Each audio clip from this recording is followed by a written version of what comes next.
have with us today Professor Bindu Puri, who will be sharing, with us what she believes. And can I please request Kanchan to introduce Professor Bindu to all of us present today? Absolutely. Thank you. That will be my pleasure. Uh, Bindu Puri is a professor of contemporary Indian philosophy at the Center for Philosophy, School of Social Sciences, and Jawaharlal Nehru University. Gentlemen, let's welcome Professor Bindu Puri.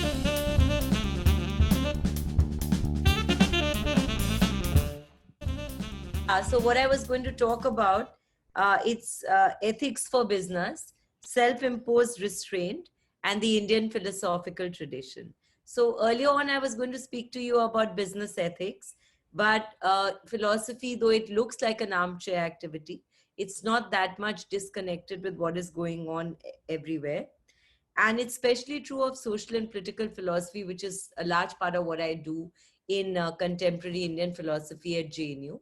So social and political philosophers look at social and political phenomena. So for instance, on citizenship, immigration, notions of justice, citizenship, rights and duties, and so on. So there is a lot of connection with what's going on in the world. And you can see where this is going, because we can't really be in a vacuum right now and talk about business ethics as if nothing was happening in the world.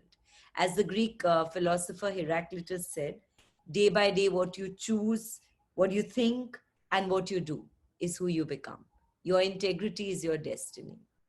Therefore, today I'm speaking to you about um, an issue that is burning in India and in the world, this self-imposed 21-day quarantine, staying at home, and related notions of self-restraint.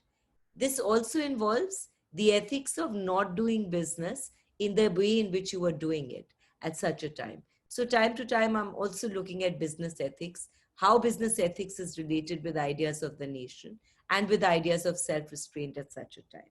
So you as a community of entrepreneurs are not insulated with what is going on around us, which is throwing up questions of health and physical survival. But more important to you, it's also throwing up concerns of economic survival. And just to speak about how important context is, I'm recalling the poet Rabindranath Tagore, whom, as you know, wrote the national anthems of two countries, Bangladesh and India. And yet he was not someone who thought that nationalism should be a singular commitment. He actually was an internationalist who was among the few Indians of his time who actually visited a large number of countries. And I'm just going to tell you that he used to write travelogues in Bengali as well as in English. And there's a particularly prophetic almost travelogue that Tagore was, traveling around China.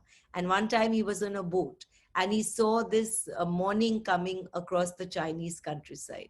And over there he said that, when I'm looking at this transition from night to dawn, I feel that night when we countries were insulated, that night of darkness is now getting over.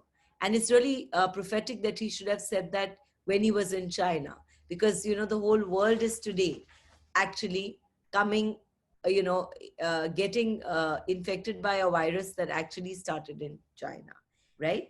So let's look at a better definition of business than just the one that focuses on profit making. So business then we can say is a service, industry, commercial or manufacturing enterprise which exists at the pleasure of the community and the customer.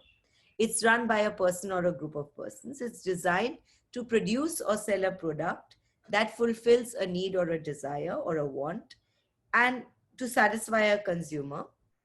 So if the work is done efficiently, if the customer is satisfied, if the products are advertised effectively, money is managed wisely, customers are treated fairly, employees and communities are respected, a profit will be the likely result, at least until the next major market shift. So you see, so many things are involved here in business. Aristotle, the great Greek philosopher in the Nicomachean Ethics, he said that happiness can't be achieved directly, but only by living the right kind of life. Similarly, in business, rather than seeking profits directly or making business only about profits, We have to live and work in such a way that a successful, profitable business will be the natural outcome. So now I'm going to speak about two notions which are linked up with business. One is the notion of trust. And second, which I've already been speaking about, which is the interconnection between the business and the community.